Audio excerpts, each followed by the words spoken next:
오늘 장 또 어떤 종목을 봐야 될지 시장에 대한 전체적인 흐름 2시 상황실에서 전해드리도록 할게요. 차영주 소장과 함께하겠습니다. 어서 오세요.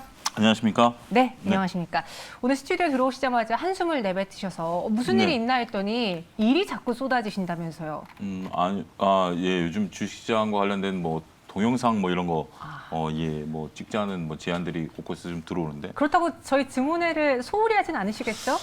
이거를 열심히 해서 들어오는 것 같아요. 알겠습니다. 네, 더욱더 열심히 해야 되겠다. 그렇게 해서 다시 마음을 다잡고 있습니다. 네, 저희 차영주 소장님의 다짐을 한번 확인해 보고자 제가 여쭤봤고요. 그럼 오늘 시장에서 무엇을 봐야 될지 상황실 들어가서 이야기 나눠보겠습니다. 첫 번째 상황실은요. 오늘 코로나19 치료제 관련해서 희비가 좀 엇갈리고 있기 때문에 대표적인 2가지 종목을 한번 여쭤볼게요. 신풍제약은 임상 3상 계획 승인을 받으면서 오늘 상승세가 나타났는데 그 승인 배경은 무엇인지, 이 승인이 어떤 의미를 갖고 있고 투자 매력도가 더 커졌는지 저는 차영 소장님의 의견 듣고 싶어요. 일단 신풍제약이 임상 3상에 일단 돌입하는 허가를 좀 받았다라는 거죠. 지금 이제 국내에서 몇몇 업체들이 이제 치료제를 이제 개발하기 위해서 노력들을 하고 있는데. 아쉽게도 신풍제약 같은 경우 임상 2상에서 성공하지 못했습니다. 그럼에도 불구하고 지금 정부가 그 치료제라든지 백신에 대해서 적극적인 지원을 하다 보니까 이런 뭐 이상이 좀 잘못됐다 하더라도 이게 지금 유의미한 결과가 나타나지 못했다라는 게 이상의 결과인데 그럼에도 불구하고 이제 대조군과 실험군에 나눠서 그러니까 2상은 워낙 작은 인원을 갖고 대상을 하고 3상은 이제 대규모 그 인력을 동원해서 이제 하기 때문에 3상까지 이제 허가가 났다라고 좀 말씀드릴 수가 있겠죠. 그래서 오늘 이제 주가의 변동성들이 좀 있는데요. 저는 좀 과도한 기대는 좀 경계를 해야 되지 않을까 좀 말씀을 좀 드릴 수가 있겠습니다. 지금은 어찌됐던 뭐 개발 중인 약에 대해서 정부에서도 적극적인 지원을 해서 끝까지 한번 가보자라는 어떤 논리이지 이게 지금 3상에서 나타난다 하더라도 여러 가지 또 거쳐야 될 관문들이 있는 거죠. 어찌됐던 뭐 좋은 결과가 나타난다면 다행이긴 하겠습니다만 현재로서 신풍제약이 2상에서 유의미한 결과가 나타나지 않았기 때문에 3상을 간다 하더라도 이거는 형식적인 절차일 뿐 너무 그렇게 과도한 기대를 하는 것도 조금은 조심스럽다. 이렇게 좀 말씀을 좀 드리고 싶습니다. 일단 이 3상 계획 승인을 받아서 주가가 상승한 건 오늘 다 나왔기 때문에 지금 구간에서 따라 들어가기보다는 또 유의미한 성과가 나오길 기다려보자. 그렇습니다. 우리가 뭐 그렇죠. 지금 사서 만약에 유의미한 결과가 나왔다 그러면 소위 대박이 난다라고 말씀을 할 수 있겠습니다만 그건 거의 도박에 가깝다라고 저는 표현드리고 싶어요.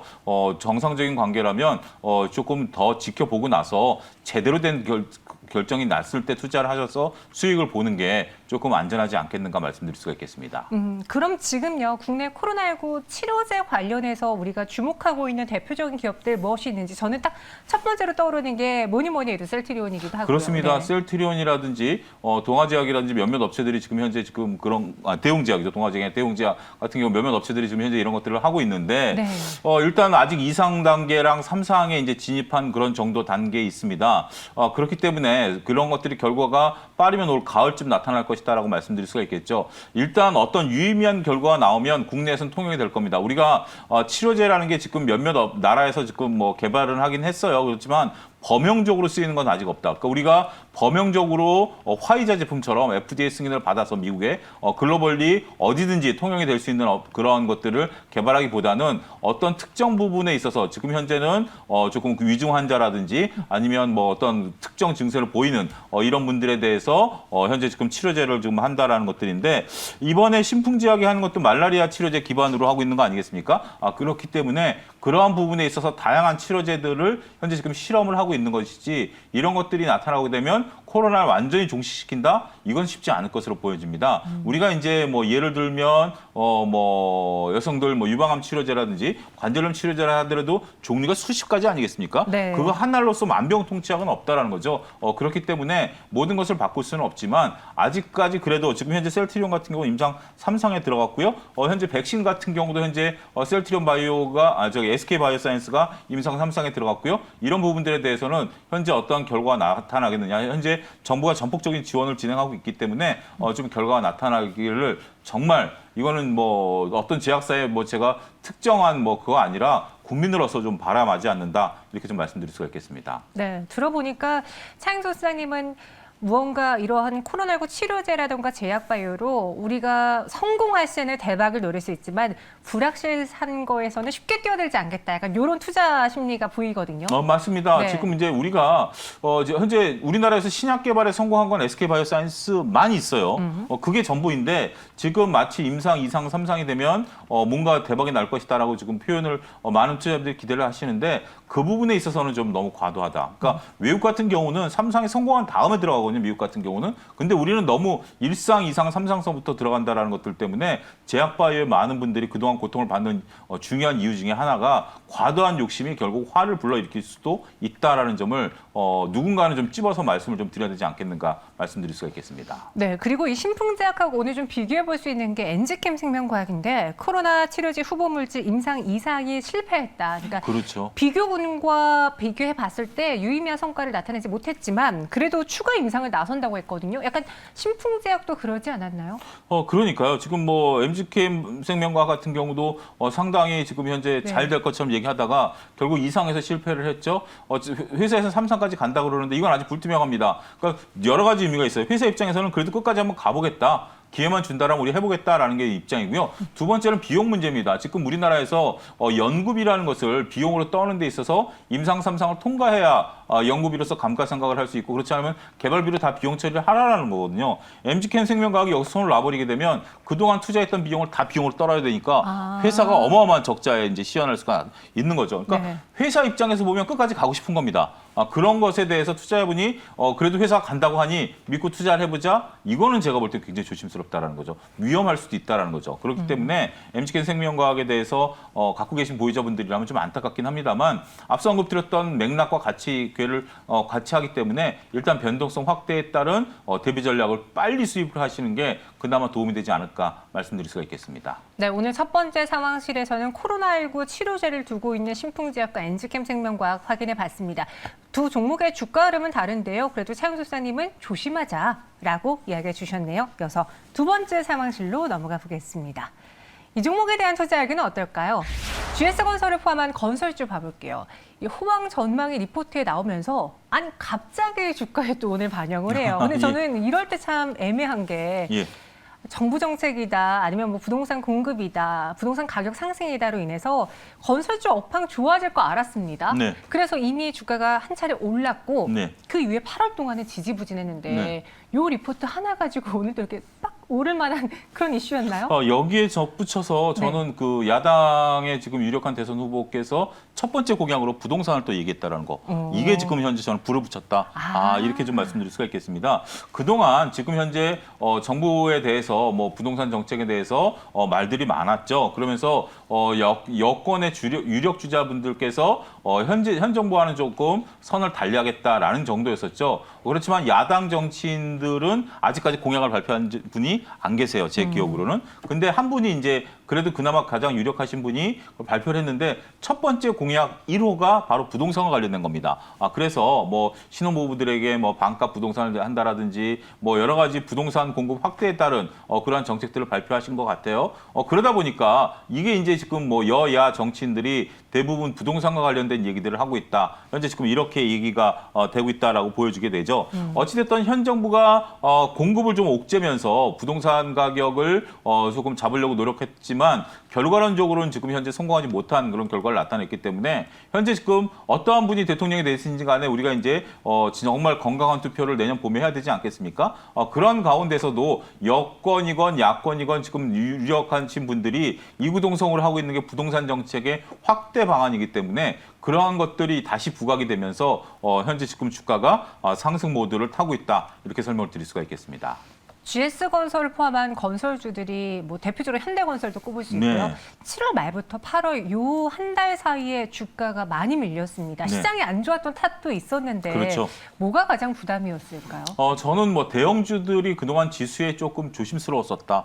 이렇게 같이 대형주군들의 단순히 섹터 문제가 아니라. 섹터 문제가 아니라기보다는 전반적으로 다 쉬었다. GS건설만 쉬었나요? 삼성전자도 쉬었죠. 네. 뭐 그런 부분들을 감안하게 된다라면 전반적으로 다 같이 쉬었다 이렇게 좀 말씀드릴 수가 있겠고 그리고 뭐 부동산 정책이 현 정부와 다른 것이 나올 것이다라고 했습니다만 이렇게 공약으로 현실화된 것은 이번이 처음일 것입니다. 물론 이제 여권에서는 일부 나오긴 했습니다만 야권 주자까지 이렇게 부동산 공약이 나왔다라는 것들 이런 부분들이 상당히 구체적이다라고 말씀드릴 수가 있겠죠.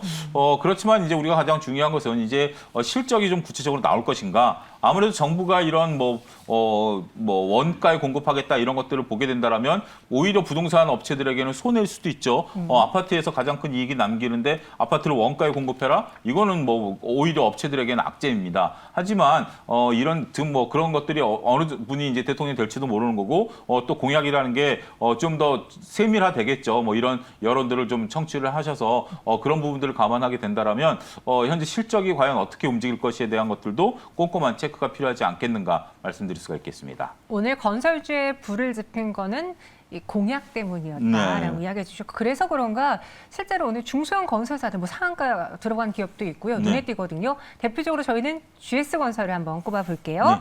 지금 갖고 계신 분들 또 신규 접근하고 싶으신 분들에 대해서 투자 의견을 드리자면요.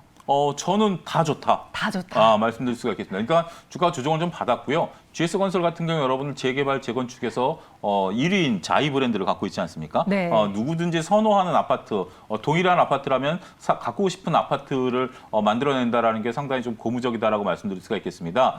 GS건설 같은 경우는 뭐 국내외적으로, 그러니까 국내에서는 브랜드 선호 1위고요. 해외에서도 현재 지금 한번 과거에 아픈 경험이 있었습니다만 이런 것들을 다 떨어버리고 새롭게 이제 해외 건설 부분에서도 이익을 내고 있는 그런 부분들이기 때문에 전반적으로 다 좋다 이렇게 좀 말씀드릴 수가 있겠죠.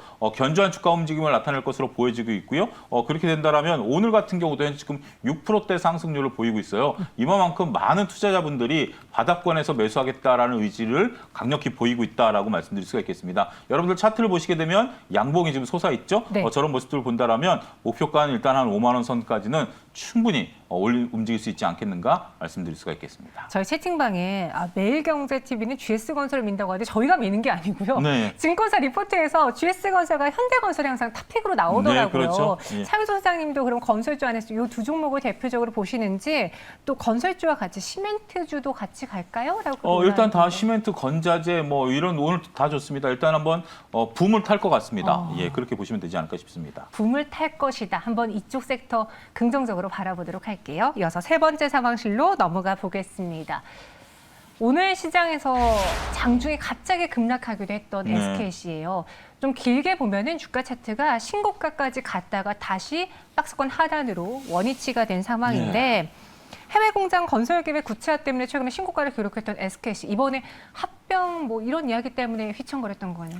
일단 SK 그룹 내에서 지금 현재 다양한 합종 연행이 이루어지고 있죠. 네. 지금 뭐 SK가 몇몇 회사와 같이 합병을 하겠다. 그러니까 지주회사 역할에서 이제 좀 벗어나겠다. 투자회사를 되겠다. 뭐 여러 가지 이유가 있습니다. 근데 지금 SKC 저도 이제 놀랐어요. SKC가 왜 이렇게 주가에 어떤 조금 조정을 받고 있느냐라고 보니까 SK 그룹 내에서 지금 SKC가 독보적인 그 2차 전지와 관련된 부분들을 하고 있지 않습니까? 근데 각 계열사들이 이 2차 전지 시장을 놓고 2차 전지 시장이 커져야 되니까 독자 생존을 하자. 지금 이제 그런 언론 보도가 있었어요. 그러니까 SKC뿐만이 아니라 다른 뭐 SK 머티리얼즈라든지 뭐 몇몇 쪽에서 같이 이제 경쟁을 좀 하는 구도. 이런 좀 보도들이 있은 이후에 주가가 좀 조정을 받는다라고 좀 말씀드릴 수가 있겠죠. 따라서 일단은 지금 현재는 심리선이 좀 무너졌다 이렇게 표현을 드리는 게 맞을 것 같습니다. 어떤 구체적인 내용들 이렇게 되면서 과연 어느 업체들이 선발적으로 나서느냐 이런 거보다는 현재 지금 심리적인 차트를 보게 되면 무너진 상황이기 때문에 지금은 조금 조심해야 되지 않을까 말씀드릴 수가 있겠습니다. SKC 오늘 합병 검토할 것 같다라는 그런 이야기가 들면서 장 초반에 급락했다가 검토한 거 없다라고 이제 공시가 나오면서 낙폭을 좀 줄이긴 했거든요. SKC에 대한 투자 매력도는 어떤지 최근에 뭐 동박도 있지만 양극재, 음극재 시장도 진출하고 있는 SKC예요. 일단 업황에 대한 것은 뭐 굉장히 긍정적이죠. 뭐 이런 부분에 대해서는 독보적인 뭐 시장 점유율이라든지 이런 부분에 대해서는 더할 나위 없이 좋다 이렇게 좀 말씀드릴 수가 있겠죠. 하지만 지금 현재 기술적으로 봤을 때 다소 조심스럽다. 그러니까 지금 당장 들어가기보다는 일단 차트가 좀 안정이 되고 나서 조금 봐야 되지 않겠는가. 현재 차트상 변동성 확대 구간에 있기 때문에 물론 부인하는 소식이 나오면서 주가가 안정되긴 했습니다만 그렇다고 해서 플러스로 돌려놓지는 못하는 그런 상황이기 때문에 이러한 부분에 대한 매물 소화 과정은 분명 겪어야 된다. 이렇게 좀 말씀드릴 수가 있겠고 일단 14만 원 선에 대한 지지 여부를 확인한 이후에 움직이시는 게 좋지 않을까 말씀드릴 수가 있겠습니다. 14만 원 선 지지를 하느냐, 이 저점 확인이 중요하다라고 언급해 주셨습니다. SKC까지 체크해 봤고요. 차영주 소장님은 여기서 인사드릴게요. 오늘 자세한 설명 고맙습니다. 감사합니다.